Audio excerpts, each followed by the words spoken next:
మెరిసే తెల్లని చర్మం కోసం Japanese glutathione fruits flowers extract తో చేసిన ప్రిస్మాస్ గ్లూటా రోసా సోప్.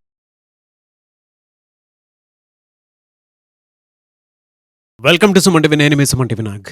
కర్కాటక రాశి వారికి ఎస్పెషల్లీ విమెన్కి గనక మనం చూసుకుంటే నరదృష్టి అనేది ఏ విధంగా ఉంటుంది అంటే వాళ్ళకి ఆ దృష్టి ప్రభావం ఉంటుందా, ఉంటే దాన్ని ఎలా ఐడెంటిఫై చేయాలి, ద సేమ్ టైం రెమెడీ ఏ విధంగా ఉంటుంది అనేది ఈరోజు మనతో పాటు వేదిక్ ఆస్ట్రాలజర్ ఉమా గారు ఉన్నారు. అది వారి మాటలో తెలుసుకుందాం. Hello sir. హలో నాగరాజ్ గారు. సార్, వేదిక్ ఆస్ట్రాలజీ ప్రకారం కనుక మనం చూసుకుంటే కర్కాటక రాశి వారికి ఎస్పెషల్లీ విమెన్కి నరదృష్టి ప్రభావం అనేది ఉంటుందా, ఉంటే అసలు ఎలా ఉంటుంది, ఆ సిమ్టమ్స్ ఎలా ఉంటాయి, దాన్ని ఎలా ఐడెంటిఫై చేయాలి, రెమెడీ ఏంటి సార్? ముఖ్యంగా మనం ఇప్పుడు మాట్లాడుకునే అంశం కర్కాటక రాశి, అందులోనూ ఆడవాళ్ళకి ఎలాంటి ప్రభావాలు చూపిస్తూ ఉంటాయనే విషయం మీద.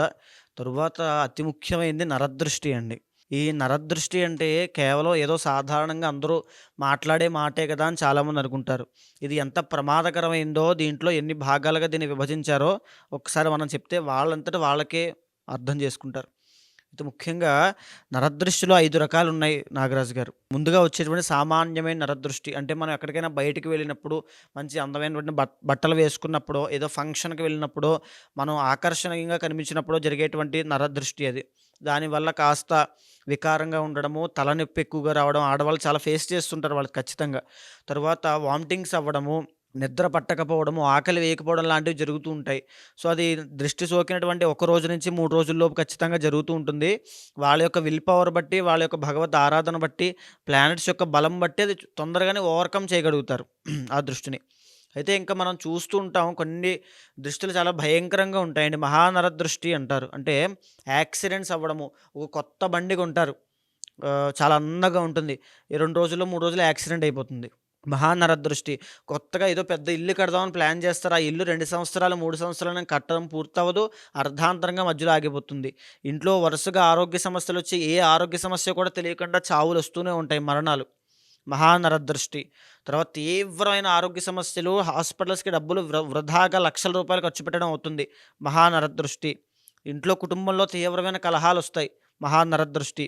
తరువాత వచ్చేసి ఇక మూడోది సంభోగ దృష్టి అని ఉంటుందండి. అంటే ఎవరైతే ఇద్దరు భార్యాభర్తలు ప్రేమ అన్యోన్యతలో హ్యాపీగా ఉన్నప్పుడు, వాళ్ళిద్దరిలో అందంగా ఉండేటువంటి వాళ్ళ మీద మూడో వ్యక్తి, బయట వ్యక్తి వాళ్ళు ఏమైనా మోహ చూపులు కానీ కన్ను కానీ పడినప్పుడు, వాళ్ళ యొక్క ఈ సంభోగ దృష్టి వల్ల అక్రమ సంబంధాలకి దారితీస్తుంది.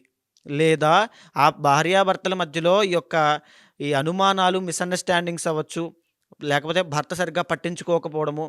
అంటే ఇలాంటి దృష్టి ఎప్పుడైతే సంభోగ దృష్టి పడుతుందో అది డైవర్స్ దాకా దారితీస్తుంది, విడిపోవడము ఇలాగ. అయితే తర్వాత వచ్చేసి సంతాన దృష్టి. ఇది కూడా చాలా ప్రమాదకరమైందండి. సంతాన దృష్టి అంటే మనం చూస్తూ ఉంటాం, చిన్నపిల్లలు సడన్గా అర్ధరాత్రి లేచి విపరీతంగా ఏడుస్తూ ఉంటారు ఏ కారణం లేకుండా. అన్నం తినరు పెడితే చిక్కిపోతూ ఉంటారు, ఆరోగ్య సమస్యలు వస్తుంటాయి, జ్వరాలు ఎక్కువ వస్తుంటాయి, డైజెషన్ ప్రాబ్లమ్స్ వస్తాయి చంటి పిల్లలకి. లేదా కొంతమంది చనిపోతారు కూడా ఈ యొక్క సంతాన దృష్టి సోకిన తర్వాత. లేదా ఆడవాళ్ళకి కన్సీవ్ అయిన తర్వాత డెలివరీ అయ్యేలోపు పురిట్లోనే ఆ మిస్క్యారీ అవ్వడం జరుగుతూ ఉంటుంది. సంతాన దృష్టి. లేదా ఆడవాళ్ళకి పీసీఓడి కానీ, పీసీఓఎస్ కానీ, ఈ బ్లీడింగ్ ప్రాబ్లమ్స్ కానీ వస్తూ ఉంటాయి ఆడవాళ్ళకి. సంతాన దృష్టి. తరువాత వచ్చేసి సూక్ష్మ నరదృష్టి అని ఉంటుంది నాగరాజు గారు. ఈ సూక్ష్మ నరదృష్టి అనంటే మన వాళ్ళలోనే, మన బంధువుల్లోనే, మన ఫ్రెండ్స్లోనే, మన యొక్క స్నేహితులు అంటే మన చుట్టూ ఉండేటువంటి సర్కిల్లో ఉండేవాళ్ళే మన మీద ఈ సూక్ష్మ నరదృష్టి అనేది పెడతారు. అంటే సింపుల్గా అర్థమయ్యేలా చెప్తానండి. అంటే మనం ఏదైనా పని చేస్తున్నాం, ఒకటి స్టార్ట్ చేస్తున్నాం అనుకోండి, అది స్టార్ట్ చేయకు, ఫెయిల్ అయిపోతావు, పడిపోతావేమో, అప్పుల పాలైపోతావు, ఇప్పుడు దాకా ఎవరు ఈ బిజినెస్ ఇలా చేయలేదు, నువ్వు చేయడం వల్ల నువ్వు ఇబ్బంది అయిపోతావు, లేకపోతే అందరూ నేను ఇలా ఇలా అంటారు, అలా అంటారు, అది ఇది అని చెప్పి మనల్ని ఒక బ్రెయిన్ వాష్లా చేస్తుంటారు. అది జాగ్రత్త కాదు. అది తల్లిదండ్రులు చెప్పేటువంటి జాగ్రత్తకి వీళ్ళు చెప్పేటువంటి మాటకి ఒక తిన్ లేరు అడ్డు ఉంటుంది. సో అది సూక్ష్మ నరదృష్టి, ఇదేమో జాగ్రత్త. ఎప్పుడైతే సూక్ష్మ నరదృష్టి సోకుతుందో ఆ మనిషికి తనంతట తానే ఆ ప్రయత్నాన్ని ఆపేసి, నాకొద్దు, నాకు భయం వేస్తుంది అని చెప్పి సెల్ఫ్ కాన్ఫిడెన్స్ని లాస్ అయిపోయి, ధైర్యం కోల్పోయి, విపరీతమైన డిప్రెషన్లో కానీ, యాంగ్జైటీలో కానీ, ఓవర్ థింకింగ్ ప్రాబ్లం కానీ పడిపోయి, నిద్ర పట్టక మొత్తానికి పని అంతా కూడా అక్కడితో ఆగిపోతుంది. అక్కడ ఆ పని ఏం ముందుకు పురోగతి ఏమి ఉండదండి, అభివృద్ధి ఏమి ఉండదు. అదే సూక్ష్మ నరదృష్టి. దానివల్ల మనిషి తనంతట తానే నిట్ట నీళ్ళలో కూలిపోతాడు. ఎస్పెషల్లీ ఈ రాశి వారికి ఆ సిమ్టమ్స్ ఎలా ఐడెంటిఫై చేయాలి? జనరల్గా ఈ కర్కాటక రాశి వాళ్ళు మన యొక్క క్యారెక్టరిస్టిక్స్ కనుక చూస్తే ఆడవాళ్ళు ఎక్కువగా ఎమోషనల్గా ఉంటారండి. చాలా ఎమోషనల్గా ఉంటారు, చాలా సాఫ్ట్ పీపుల్. అంటే సెన్సిటివ్ పీపుల్ అంటే ఒక మాట అంటే గమ్మున తీసుకోలేరు. సో, ఇలాంటి సెన్సిటివ్ పీపుల్‌కి చాలా తొందరగా నరదృష్టి అనేది అటాక్ అవుతుంది. ఇందులో ఏ నరదృష్టి అటాక్ అవుతుందంటే సూక్ష్మ నరదృష్టి బాగా అటాక్ అవుతుందండి. అంటే ఎవరైనా మాటలు చెప్తే దానికి తొందరగా ఇన్‌ఫ్లూయెన్స్ అయ్యేటువంటి మైండ్‌సెట్ వీళ్ళది కర్కాటక రాశి వాళ్ళది. అందులోనూ ఈ యొక్క కర్కాటక రాశి వాళ్ళకి ఇప్పుడు ప్రస్తుతం నడిచేటువంటిది అష్టమ శని. శని 8థ్ హౌస్‌లో ఉన్నాడు కాబట్టి ఈ యొక్క మహానరదృష్టి కూడా ఎఫెక్ట్ అవుతుంది. ఎందుకనండి అష్టమస్య ప్రాణ సంకటః అని మనం చెప్తూ ఉంటాం. అంటే అష్టమ స్థానంలో శని ఎప్పుడైతే ఉంటాడో ఈ యాక్సిడెంట్స్ అవ్వచ్చు, లేకపోతే ఆరోగ్య సమస్యలు, అప్పుల పాలైపోవడము, నష్టాలు కలగడము, 10 మంది ఏదేదో మాటలు అంటూ ఉండడము, మనశ్శాంతి లేకపోవడం, నిద్ర పట్టకపోవడం లాంటివి కర్కాటక రాశి వాళ్ళు ఇప్పుడు పడుతున్నారు అవన్నీ కూడా. అవన్నీ రావడము అష్టమ శని వల్ల, మహానరదృష్టి వల్లనే వస్తున్నాయి. తెలుస్తదండి వాళ్ళకిది? వాళ్ళకిప్పుడు నేను మాట్లాడేవన్నీ వాళ్ళకి అర్థమవుతాయండి. వాళ్ళ జీవితంలో జరిగినవే ఇవన్నీ కూడా గాయాల పాలవ్వడము. అంటే గాయాలంటే యాక్సిడెంటే కాదండి. ఇంట్లో ఏదైనా బరువు ఎత్తుతూ కూడా ఏదో ఒక అవయవానికి ఇబ్బంది జరగడము. మిడ్ ఏజ్ దాటిన వాళ్ళకి స్త్రీలకైతే పెరాలసిస్ అవ్వచ్చు. ఇవన్నీ కూడా ఎక్కువైపోతాయి కర్కాటక రాశి వాళ్ళకి ఎక్కువగా. ఈ మహానరదృష్టి ప్రభావం వీళ్ళకి మార్చి 30 దాకా ఉండబోతోంది. దీని తరువాత ఈ కర్కాటక రాశి వాళ్ళకి ఎప్పుడైతే 12వ స్థానంలోకి శని రాబోతున్నాడో వీళ్ళకి విపరీతమైనటువంటి ఈ యొక్క డబ్బులు లాస్ అయిపోవడము. డబ్బులు నిలబడదండి. రూపాయి కూడా నిలబడదు. అదేవిధంగా అష్టమ శని ప్రభావం పోతుంది కాబట్టి మహానరదృష్టి ప్రభావం కాస్త తగ్గుతుంది. ఈ యొక్క సూక్ష్మ నరదృష్టి ప్రభావం పెరుగుతుందండి. అంటే ఏ పని చేద్దామన్నా అందులో ఆటంకాలు. అందులోనూ ఈ యొక్క నరదృష్టి సోకిన తర్వాత పెద్ద ఎక్కువ రోజులు కూడా పట్టదు నాగరాజు గారు. ఒక రోజు నుంచి 7 రోజుల్లోపు ఖచ్చితంగా ప్రభావం చూపించేస్తుంది. అది వాళ్ళు చెక్ సామాన్యమైన చేసుకున్నా తెలుస్తదండి? తెలిసిపోతుంది. అది సామాన్యమైన నరదృష్టి అయినా అంటే ఎలా చెక్ చేసుకోవాలి అంటే తరచూ అదే జరుగుతుందనుకోండి. యాక్సిడెంట్స్ అవ్వడము, ఆరోగ్య సమస్యలు, డబ్బులు లాస్ అవ్వడము, డబ్బులు బయట ఇచ్చినవి రాకపోవడము, ఇంట్లో ఎప్పుడు గొడవలు అవ్వడము, రిలేషన్‌షిప్‌లో అది కూడా అంతేనే. సూక్ష్మ నరదృష్టి వల్ల వచ్చేటువంటి ప్రాబ్లం అది. ఖచ్చితంగా ఈ కర్కాటక రాశి వాళ్ళకి ఎఫెక్ట్ అవుతారు. ఎందుకంటే ఒరిజినల్ 7th హౌస్ కూడా వీళ్ళకి మకరం అవుతుంది కాబట్టి కర్కాటక రాశి స్త్రీలు ఈ యొక్క రిలేషన్‌షిప్‌లో కానీ, మ్యారీడ్ లైఫ్‌లో కానీ ఇబ్బందులు పడతారని చెప్పి ఆల్రెడీ నేను చెప్పాను. సో, ఎప్పుడైతే ఈ సూక్ష్మ నరదృష్టి ప్రభావం వాళ్ళ మీద ఉంటుందో ఇంకా ఇన్‌ఫ్లూయెన్స్ అయిపోతారు.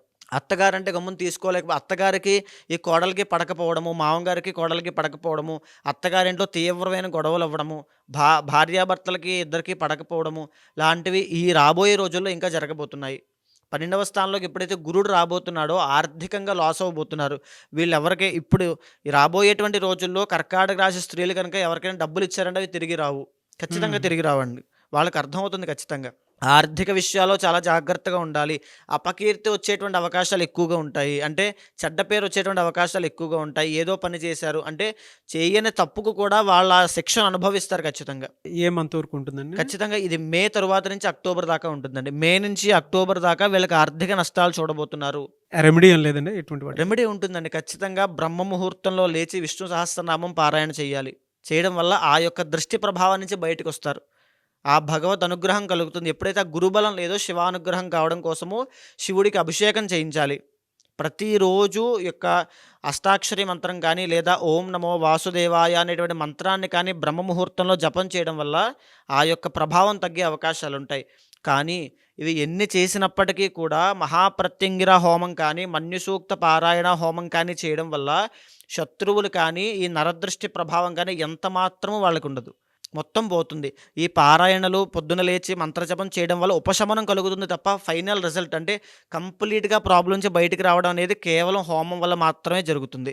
ఒక వ్యక్తిగత జాతకం ప్రకారం గనక చూసుకొని వాళ్ళు హోమం అంటే ప్రత్యంగిర హోమం చేయించుకోవాలి అనుకున్నటువంటి వాళ్ళు ఉంటారు. అలా మిమ్మల్ని అప్రోచ్ అవ్వచ్చండి? తప్పకుండా అండి.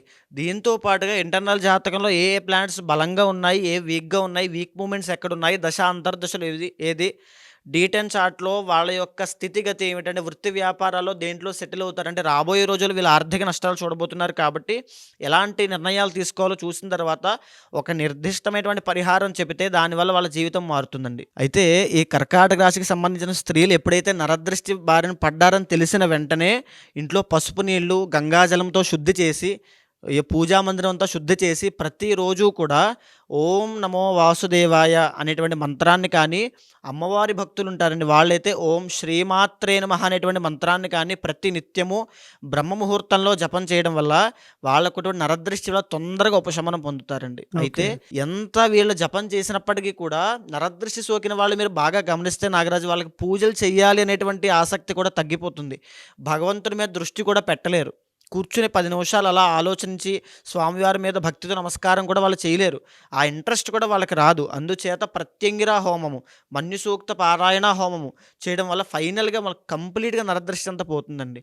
ఇంట్లో వాళ్ళకి ఆ మన్యు సూక్తంతో అభిమంత్రించేటువంటి రక్షా సూత్రాలు చేతికి కట్టడం వల్ల ఇంటిల్లపాదికి కుటుంబ సభ్యులందరికీ కూడా దృష్టి ప్రభావం తగ్గుతుంది. మీ అపాయింట్మెంట్ తీసుకొని మిమ్మల్ని అప్రోచ్ అవ్వచ్చా? ఎవరికైనా ఏదైనా నరదృష్టి ప్రభావం లాంటిది ఉంది అనంటే జాతక చక్రం ప్రకారం వాటికి కావాల్సినటువంటి పరిహారాల్ని మీ దగ్గర నుంచి పొందొచ్చా? తప్పకుండా అండి. ఇంటర్నల్ జాతకం చూసిన తర్వాత వాళ్ళ యొక్క శక్తి ఎలా ఉంటుంది, వాళ్ళ ప్లానెట్స్ ఎంతవరకు అనుకూలిస్తున్నాయి, గోచారాలు ఎంతవరకు కూడా ప్రతికూలిస్తున్నాయి తెలుసుకుని, వాళ్ళ జీవితంలో జరిగేటువంటి సందర్భాలని, పరిస్థితులను గమనించిన తర్వాత మహావిద్య చేయించడం వల్ల తప్పకుండా చేయిస్తాను నాగరాజు గారు. చేయించడం వల్ల వాళ్ళు వెంటనే ఉపశమనం కలుగుతుంది. సో అది మీరు గనుక ఉమాగారిని సంప్రదించాలి అనుకుంటే వీడియో చూసిన వెంటనే స్క్రీన్ మీద మీకు కాంటాక్ట్ నెంబర్ కనిపిస్తుంది. ఎందుకంటే సిమ్టమ్స్ని బట్టి మీకే అర్థమైపోతూ ఉంటుంది కదా, నాకు ఈ దృష్టి ప్రభావం ఉంది అనుకునేటువంటిది. సో స్క్రీన్ మీద ఉమాగారి కాంటాక్ట్ నెంబర్ కనిపిస్తుంది, దాన్ని మీరు కాల్ ఆర్ మెసేజ్ వాట్సాప్ చేసి వెంటనే అపాయింట్మెంట్ బుక్ చేసుకోండి. ఎనీవేస్ థ్యాంక్ యూ అండి, థ్యాంక్ యూ సో మచ్ ఉమాగారు. నమస్తే అండి.